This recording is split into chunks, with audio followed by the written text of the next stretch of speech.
Hello dosbarth Levee and borrowers class up at Kefn Primary School. Mr Wakelin here, out in the rain in the Rhondda Valley where we all live. And I'm going to talk you through today some of the features that you might find on a standard river course. Now, a course means the journey a river takes from its spring or its source right high up in the mountains all the way down. It flows right the way down to the sea or the ocean where it reaches its mouth. Now, I don't know if you can work out, but right down in the valley down there is Nankan Park. Now, Nankan Park is my local little river, Nant meaning stream in Welsh, and we're going to investigate the course of Nankan Park and the bit that I can see from my house. Come with me today, we're going to have a bit of an adventure. Now, I'm standing at one of the sources of Nankan Park. Now, a river will have thousands upon thousands of sources, and they all start at the top of a hill, okay? Usually on what something is called the spring line. Okay, we're standing next to one of the springs, the source here. Now, it doesn't look very exciting at all.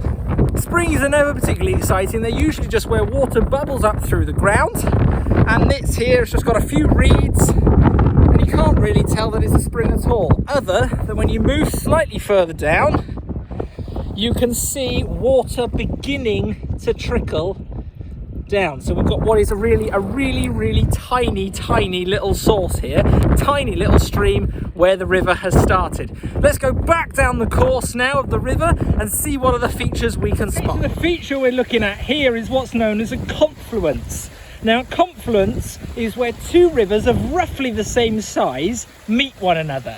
In this case, we've got Nankan Park on the left-hand side here, meeting Nand Dare, which is on the right-hand side here. Two little streams that form together in a confluence to then make one larger stream as it flows down the mountainside. We're a little bit further down the course now, and you can see behind me there is a very clear river channel being formed by the river slowly eroding the soil and the rock that is on the ground, and it forms what is known as a river channel. You can see it goes downhill all the way, and we're going to follow it now to see where it leads.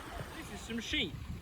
They are not part of a river's course, but they're very interested in me nonetheless.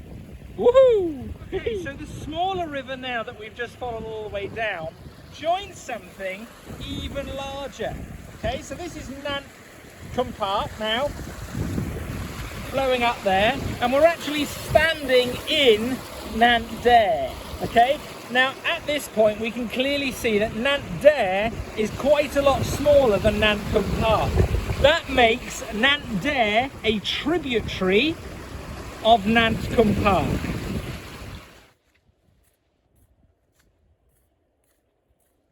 Okay, so we're now down level with Nankan Park, and you can see a slight curve in the distance where the river is curving. That curve, in river speak, is known as a meander.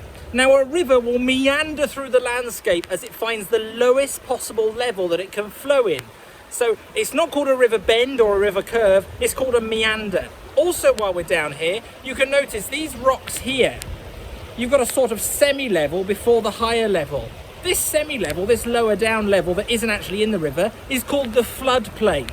That floodplain is there for when the river might burst its banks because it's got too much water in it, and they don't want it to go onto the farmland where the sheep are on the land above. So that floodplain is a purposeful thing there to make sure that our houses and our shops and our businesses and our schools aren't flooded by the rivers. Now the river's really picking up some speed now as it comes towards this meander, and as you can see just after the meander there's a few houses. Now what has happened to make sure that these houses aren't flooded is that on this left-hand side here, people have built what is called a levee.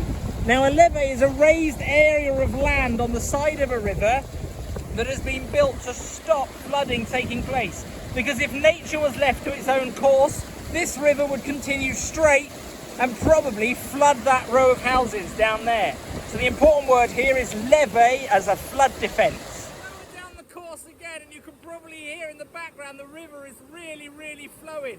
It's actually running quite low at the moment, and after we're going to have rain over the next few days, I'm expecting it to be probably 3 or 4 times faster and bigger than it currently is. We've got another tributary, a smaller river, joining the main river here, along with quite a massive waterfall. Okay, so in the upper course of a river, waterfalls are very, very common where the land drops away very fast before it gets down to the lower course. You'll also notice this land here has all collapsed away. Now this collapsed away a few months ago when we had those really bad rains just before Christmas. The levee here has actually failed and it's putting the land behind it at risk. So Natural Resources Wales, the company responsible for this river, are soon going to come up and fix that. Here's a better view of the waterfall for you. You can see really how that levee has collapsed away there and the waterfall really bringing down loads of water.